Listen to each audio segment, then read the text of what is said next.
Welcome to CryptoLand. I'm Krishna Andavolu. We're talking about the new Wild West of altcoins and the traders who invest in them.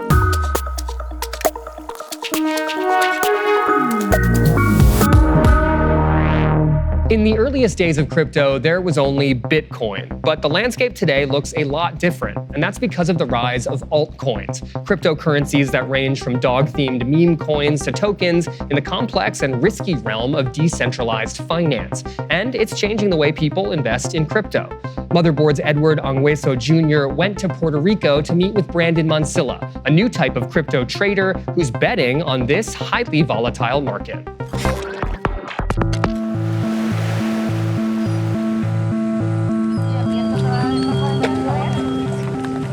Today, we're gonna stop at the fort that there's here in Old San Juan. We're gonna walk through the entire alleyways here in San Juan. We're gonna try some, what's that ice cream? It's like the little ices. They have cocoa, they have parcha flavor. It's super good. In early 2021, Brandon Mansilla was a normal 25-year-old working as a loan assistance officer in Florida. A lot of tourists come here. Today, he's living a semi-retired life in Puerto Rico, along with his girlfriend Stacy and her son, and trying his hand at becoming a YouTube influencer, thanks to a type of cryptocurrency known as altcoins. Is it still like that? I don't know, whatever. My first one was Dogecoin. I put in the $20,000 into Dogecoin, turned it into $50,000 in about 24, 48 hours. Ended up selling, moved on to another one called Raven Coin that became about 110,000. I get a Reddit post about this coin, 100,000x potential, called SafeMoon. I look into it, it has about a $10 million market cap, and I said, hey, maybe this is the one. And I bought in every single penny. Mansilla bought millions of SafeMoon coins at a fraction of a penny each, and within weeks saw his initial investment balloon to more than $7 million when the price exploded and the coin grew to a more than $6 billion market cap. Once more, but this time we're gonna take the left side, right, babe? But that price very quickly went down, and Mansilla's net worth dropped by a whopping 90%. That still left him with enough of a nest egg to live comfortably in Puerto Rico, where he relocated, like many other American crypto investors, to take advantage of a 0% tax on capital gains.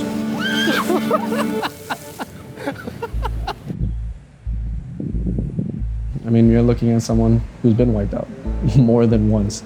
So it's not a straight path forward. If it really was, yeah, sure, I'll be sitting on 7.5 million right now, because just as volatile as it is on the upside, it's also the same on the downside.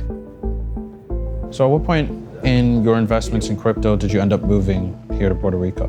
When I was about $1.5 million, once I saw SafeMoon exploding, I'm like, okay, it's time to go.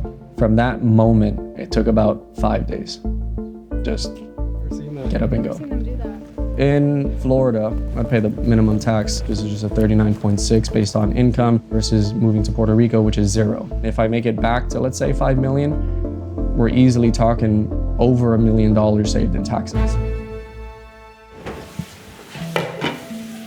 What does your daily life look like here? I mean, are you spending a significant amount of time doing research and you're working on crypto? I don't spend a lot of time on crypto. 30 minutes, maybe doing research at most. My day looks like waking up, taking our son to school, studying, exercising, just enjoying life a little bit, and planning for the future.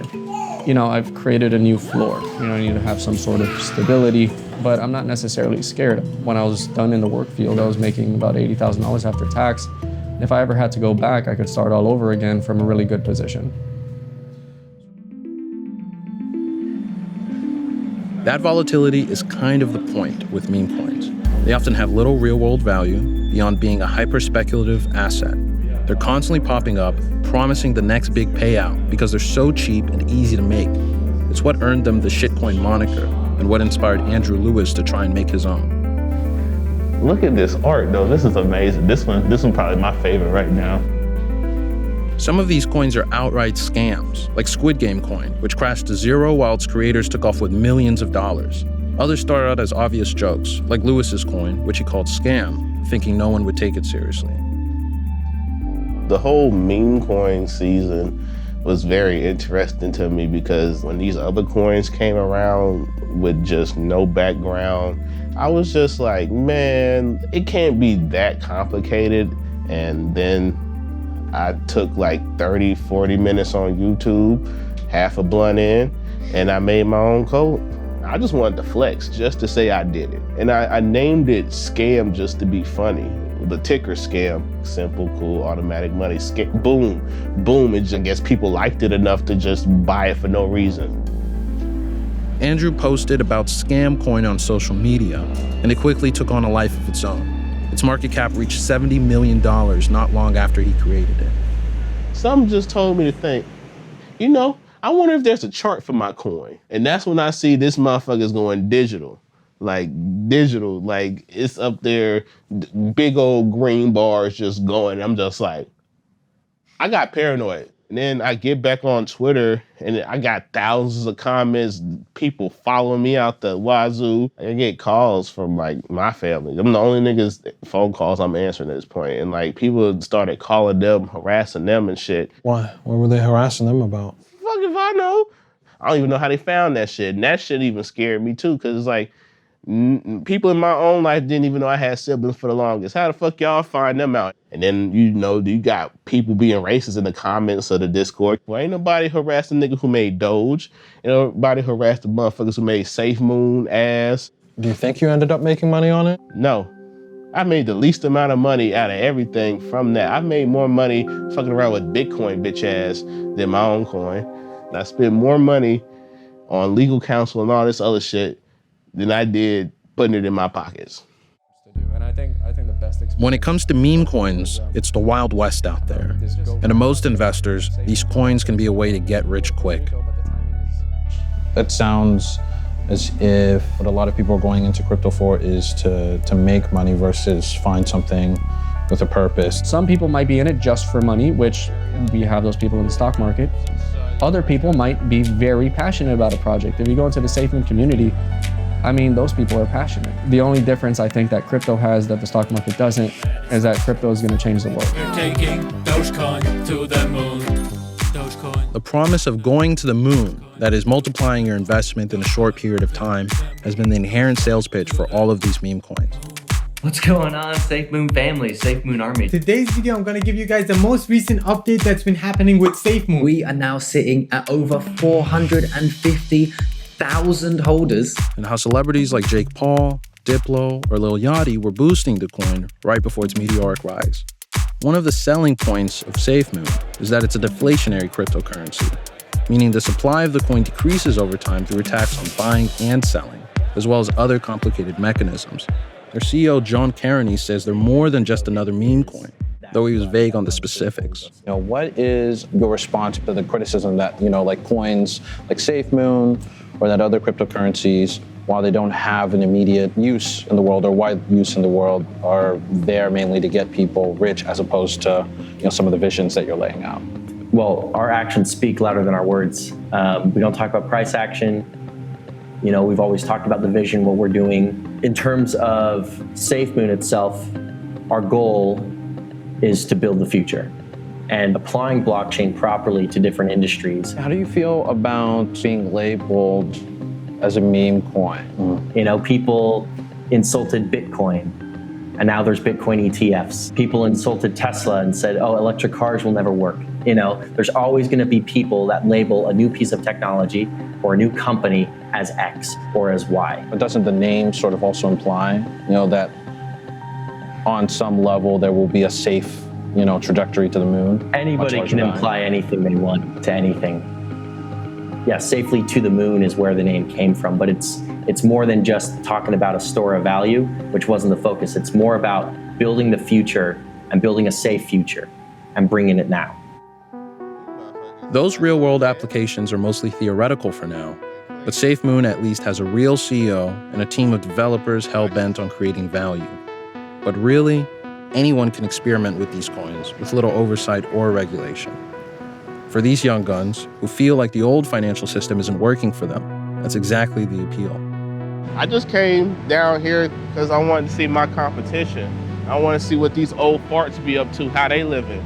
You know what I'm saying? All the stockbrokers, all the regulators. I want to see how they regulate and how they living. So what better place is this to go see that than Wall Street, where they all play like little street rats, you know? Right now, I feel like crypto gives the average person a fighting chance to retire, because Social Security will not exist by the time me or you become 60 years old. Now, I'm in this space based off the belief that I can help make that happen. You know, with a lot of meme coins, the most vocal parts of the community seem to be focused on getting the money. I think meme coins have a place. You know, a lot of people won't admit it, but Dogecoin taught a lot of people about crypto more than these so-called experts that don't do shit but just sit there and be smug. Dogecoin taught people about market caps. Dogecoin taught people about supply, whether there's regulation or not. There's always going to be people trying to go to the moon. That's why you got old winos in the grocery stores buying up all the little scratch-off lottery tickets every weekend with their paychecks. So like, I try not to too much worry about the moon boys, because they're going to exist in every facet, every department, every market in life. They're going to exist. So why alienate them in just this market? Investing in altcoins can mint new millionaires or leave investors bottomed out. These coins can be based on memes that take on a life of their own, or they might fit into the new Wild West of decentralized finance, a flood of highly complex money-making systems that can open investors up to new types of hacks and scams. Here to talk about this with me are Motherboard's Edward Ongweso Jr., founder of one of the OG altcoins, Charlie Lee, and cybersecurity expert Dan Guido. Thank you guys for joining me today. We've got a lot to cover because there's kind of a lot of different discrete elements to this whole conversation. And the first one is really altcoins, right? Like there was Bitcoin and then other cryptos came along. Charlie, I want to start with you because you started an altcoin. Tell me what that was like, why you did it, and what was the reaction? Yeah, this was in 2011, about a year and a half after Bitcoin started. So Litecoin was born from the idea of trying to make everything fair. Everyone can mine Litecoin from the beginning, from the get-go. There's no secret mining or anything like that. So I think that's one of the reasons why Litecoin succeeded, was because of how fair it was. I think the major change was to use the script proof of work, which made it so that people can use their ordinary computers to mine Litecoin from the beginning. In the beginning, miners are the early adopters. And those are the people that are out there pushing for adoption of Litecoin. So that was the key difference between Litecoin and Bitcoin. There are other small changes, like making the coins 4 times as plentiful, making blocks 4 times as fast. It makes Litecoin feel faster when you're transacting. When I started, it was kind of a fun side project. I didn't really expect much of Litecoin. Is it your full-time job now? It is my full-time job. The market cap valuation of Litecoin is about $15 billion today. The crazy thing is, when I started Litecoin, Bitcoin's market cap was about $100 to $200 million. So that's pretty crazy to think about it that way. And in 2013, there was a huge rise of like a few thousand different altcoins. Actually, Dogecoin was created in 2013. It was one of those altcoins. Well, so I think Dogecoin, Edward, I want to ask you about this because you've covered all of these coins, et cetera. But like Dogecoin is the one that I know as sort of like a meme coin. So in covering this kind of stuff, like what is the landscape of altcoins? Yeah, there are altcoins that have the use values, utility, either because they're offered as another way to build applications or provide services on another blockchain or on another platform. But then there are also coins like Dogecoin, which are largely just memes or ways to kind of speculate and accumulate money, either because of like organized activity from like a pump and dump, or either because it's a joke that people are in on and are interested in. You know, it's sort of like a knowing nod to the concept that when you create an altcoin that isn't based on any new technological advances in the software, that what you're doing is kind of a high-tech pump and dump. But if we own that by way of its memification, then we're, doing the honest work of making money. It's a collective delusion. Sure, yeah, exactly. So that's like the meme coin, like you meme it into existence. Yeah, I think it would just like define a meme coin as like the cryptocurrency that doesn't really have any sort of use value, and its origin just comes in a meme, or comes from a meme. So the Dogecoin is a meme coin because the Shiba Inu image was a meme, and then someone was like, let's make a coin attached to that meme. Right, exactly. Yeah, I think, just at its root, it's, there's a meme there, and a bunch of people have done it together, like you said, in a collective delusion to make money. I think of a meme coin as something that it's kind of like a fake it till you make it kind of coin. But it's actually succeeded, right? It's actually here to stay, right? It's people are using it. People have a lot of money in it, and they're using it for payments, which is pretty cool. These days, like on Twitter, I get tens of thousands of people replying to my tweets with trying to pump their meme coin, right? Just saying this is the next Dogecoin. It's a gambling lottery mentality. Mm-hmm. And how big is this casino? I mean, at this point? I don't have specific figures around it, but I mean, it's hundreds of billions of dollars. Yeah. And these are people who are just trying to make money on the pure arbitrage, on like buy it low, sell it high. Maybe if you put your chips out there on enough of these little shit coins, that maybe one or two will hit gold and you'll make a whole bunch of money back. For the most part, yeah. I mean, the multiples, when you do figure something out that's very early in its development and then it gets pumped later, then yeah, you stand to make a lot of money. But there's also going to be a lot of people on the other end of that are going to lose money. And where you're going to get the confirmation bias of, yeah, I got this massive return, I'm a millionaire now. There are many, many more people that have the opposite story that you probably aren't going to hear about as much. So a lot of people are being misled by information they don't really understand how to interpret, and they're making decisions based on guesswork, which means there's going to be a lot of what the crypto community would call bag holders at the end of the day. A lot of speculation at the end of the day. I mean, we see that, for example, with tech unicorns, right? Some like investors will leave other people holding the bag when, after IPO day or after like some later point where the business model is no longer, where it's clear the business model is unprofitable. And similarly here, with speculation, for you to make money, obscene amounts of money, a lot of people have to buy in. A lot of them way too late to make any real money, and then you cash out. A lot of people get tricked into putting money into these coins, thinking that they're going to become millionaires. But in reality, they're just putting money in at the high, and people who got in early managed to cash out, right? So in that sense, it's more like a Ponzi scheme. Like, what is that? How do you go from being a shit coin to a real coin? There's no answer to that. It's tough to say. Yeah. It's like, how decentralized is the governance behind it? Is there just a single person or is it a group? Is there some kind of decentralized autonomous organization that's making decisions for it? And a lot of it is just going to be luck of the draw. I mean, generally, by the time that you hear about a meme coin, it's like too late. Your speculation is, you didn't get in early enough. You probably shouldn't participate. On the other hand, the likelihood that a meme coin is going to transition into something that people use on a regular basis, like the likelihood of that happening is pretty low. Well, now let's move to like where this kind of all cashes out to me, which is like, let's try to make a decentralized financial system. Let's try to make decentralized financial instruments, smart contracts. So Dan, tell me about that. Sure, yeah. Since Litecoin was created and since a lot of these altcoins popped up, those are all layer one blockchain protocols. People have created a system on top of that called smart contracts, where at its core, it's kind of like, think about if you had a spreadsheet on Google Docs and everybody else did too, you all shared the same spreadsheet, and there was a way to make sure that knowledge of what's on that spreadsheet was consistent across the entire world. That's essentially what a lot of these smart contracts are. And with them, you can create what you'd call like an automated finance bot. And that's a program that lives on top of the blockchain.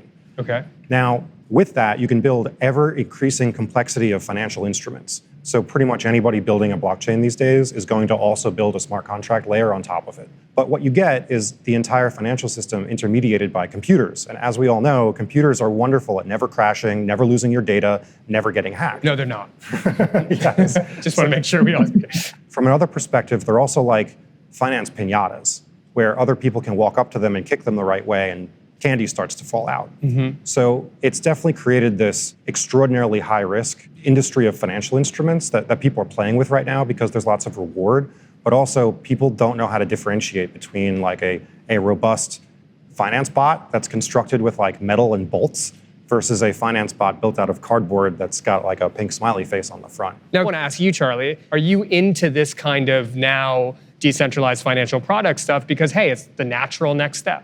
I definitely play around with it with like yield farming but I honestly don't see it really succeeding the way people think it's going to succeed.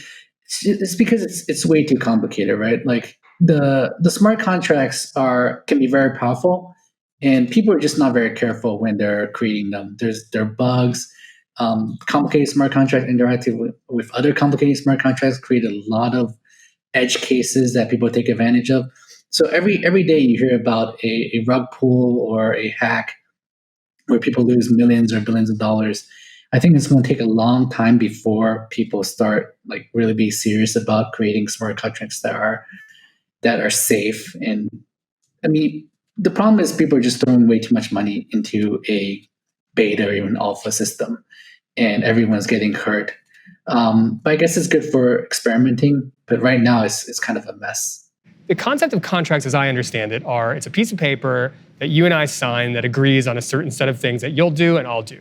And if you break it, there's enforcement mechanisms, right? I can take you to court. Like, how does a smart contract work if there's no magistrate or third party to adjudicate whether or not someone fucked up and enforce the written rules of the contract? Yeah, the idea behind smart contract is code as law, right? So if the code has a bug where someone can steal a lot of money from the pool, then that's it, right? Because if someone steals a lot of money, there's no recourse, right? So that's the problem with the smart contract is it's that code is law, and code, as we all know, always has bugs in it, right? Nothing is perfect. I guess the best example is the first kind of big hack in Ethereum smart contract. This was way back in 2016, I believe, when the first like large DAO was created. It's called the DAO hack, right? So the DAO stands for Decentralized Autonomous Organization. The idea is that people can put money into this smart contract system where then they can vote on where the money can be deployed, right? So what happened with the DAO was there's a bug in the code, and someone managed to basically deplete the whole DAO fund. It was big. Almost 30% of all Ethereum market cap. So it was a lot of money relative to the size of Ethereum back then. Who did that? Did they catch the criminals? No one knows who did it. Dan, tell me what you do. Sure. Why it's important as we're talking about this kind of decentralized financial instruments. I'm running a cybersecurity company. I consult with some of the largest technology companies on the planet to build secure software, and I do research with DARPA to advance the field of software verification. So we found that there was this incredible opportunity to define the space. So today, what we're doing is we work with most of the largest DeFi protocols, most of the largest blockchain software companies, and we help them write secure software so they don't get hacked like the DAO did. So then how big is the DeFi marketplace? Like, how much money is tied up in smart contracts, I guess, right? That's how you think of it? I've seen numbers thrown around in the low hundreds of billions. So it's not a small amount of money, but it's also not going to like tank the economy of the United States if this stuff fails. The big like elephant in the room is that most DeFi projects are not decentralized. The D part is a misnomer. Most of them are actually very centralized, and there's usually a single person in charge of the private keys that can operate that DeFi system. So what a lot of hackers do is they go and they hack that one person and then use it to manipulate the functionality of the DeFi system. Give me an example of when that happened. Monkey jizz. I'm sorry, did you say monkey jizz? Yeah, that's the one, a recent one. It was just essentially a rug pull, right? It's they were trying to get people to trust them, so they had one guy whose identity was de-anonymized, right? He was doxxed, and he was like, okay, I'm the public face of this. You can trust me. We're going to build all these products. We're going to build like this amazing ecosystem. It's going to be a jungle for all you monkeys to play in. Essentially, it was the marketing pitch. And as soon as close to $1 million got put into it, I think they made off with a few $100,000, and then that's it. And then that's just a basic confidence scam. Yeah. And so when you call it a rug pull, you call it a rug pull because the rug gets pulled out from underneath the investors. The amazing thing is that a lot of these hacks are probably performed by the team behind it, right? Because no one can tell that it's actually hacked or they just did it themselves. A lot of these teams are anonymous, right? You just don't know who they are. So you can't really do anything legally about it once you got scammed. Huh. And it's just amazing how much people trust these anonymous teams. I think one of my favorites is probably the Parity Wallet, which was a system for people to store their cryptocurrency, but it all depended on the same smart contract. And when somebody found a flaw in it, they couldn't exploit it to steal anybody's cryptocurrency, but they could exploit it to lock everybody's crypto assets in place so they couldn't withdraw them. So that would be a griefing attack. That's where you're not actually standing to gain anything, you just want to cause a ruckus. So this person issued that single transaction that locked everybody's cryptocurrency, and then everybody had their assets stuck. And that's another thing that you have to pay attention to, is that, yes, these systems are highly economic in nature, but there are some things that you don't need money to motivate you for, and griefing is definitely one of them. The thing with the Parity attack was that Parity was created by Gavin Wood, which is one of the founders of Ethereum. Right? So people actually trusted him a lot. I mean, he's a really smart guy. They trusted this wallet, this multi-signature wallet, so much that they put millions of dollars into it. So the money is just like locked there, and it's sitting there, and everyone can see it. It's still there. That's the worst part, right? You can see on the blockchain your money is there. You just can't access it. What is the reaction of investors? I mean, I think there's an overwhelming consensus, and Charlie's mentioned this, and you've mentioned this a little bit, is that there's no way to do this right. However, from an insider's kind of expert perspective, I see it as a little bit more nuanced, because there are a lot of projects that people depend on in the DeFi ecosystem that have not suffered these kinds of attacks. There's haves and have-nots when it comes to security. And what you hear about the have-nots. And the haves are hard to come by. They've invested a great deal in order to reduce the risk of whatever it is that they're working on. But obviously they want to keep their head down a little bit and not like hold up a flag, or rather a big kick me sign that they're doing a good job. Because they become a target. Yeah. The problem is the haves can become have-nots pretty easily, right? For example, the compound issue, they were doing really well, no issues, but then they did an upgrade. And the upgrade introduced a bug that let people withdraw coins that they didn't own. People were withdrawing coins that were owned by other people, and they were just taking out and cashing them out, right? And then the compound CEO was just begging everyone to return the coins. But it's just an example of something that is just so complicated that even someone who was, even like Compound, who was known to be really solid, can introduce a bug that really destroys the system. So there are two places on the internet that you can go and find the extraordinary number of hacked smart contracts or stolen private keys or essentially failed blockchain projects due to security issues. There's one called the Blockchain Graveyard, which has lots of tombstones, and then there's the wrecked leaderboard. So that leads to, I think, the inevitable question when you talk about this stuff, which is regulation. So let's talk through the concept of regulation here. Is it too early? Does it even make sense? Or is this the Wild West? And if you play in the arena, good luck. I think, I think it was the currency controller who, 2 months ago or 3 months ago was saying that they're looking at regulation of decentralized finance, specifically exchanges. I think the question then is like what type of regulation and how to make sure it's actually good regulation, I guess, from the perspective of like if you want to preserve the technology, if you want to preserve potential to provide some sort of financial services to people, then how do you do that in a way where the regulation doesn't undermine it?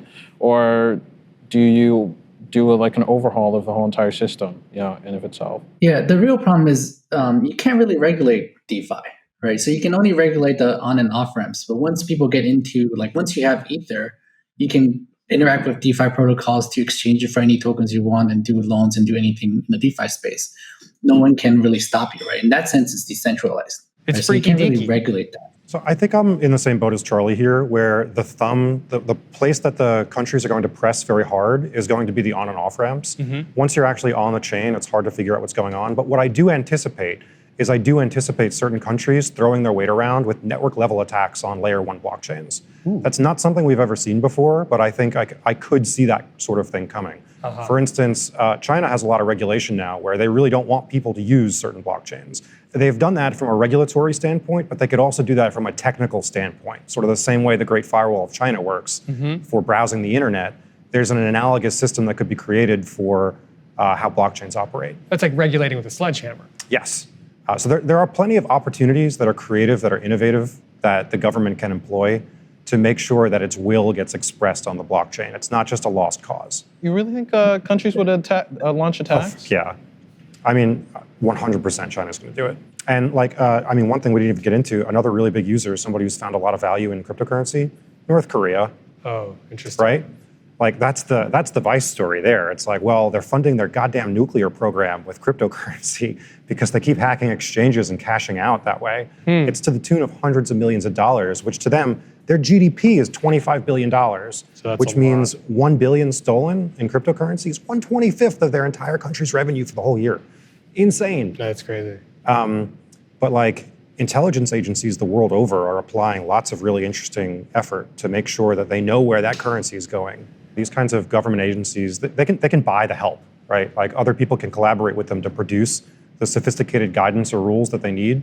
And there's a lot of service providers out there. Like one thing about the blockchain is that it never forgets. If you want to go back and bop people on the head for not paying their taxes, at some future date, that bill might come due. Damn. Because there are services like Chainalysis or other kinds of investigative services that are very easy to de-anonymize people that are using cryptocurrency for things. I don't think that government here is as toothless or as inept or as incapable of approaching this problem as maybe people believe. Well, thank you guys for joining me today, and thank you all of you out there for watching. That's it for us. We'll see you next time.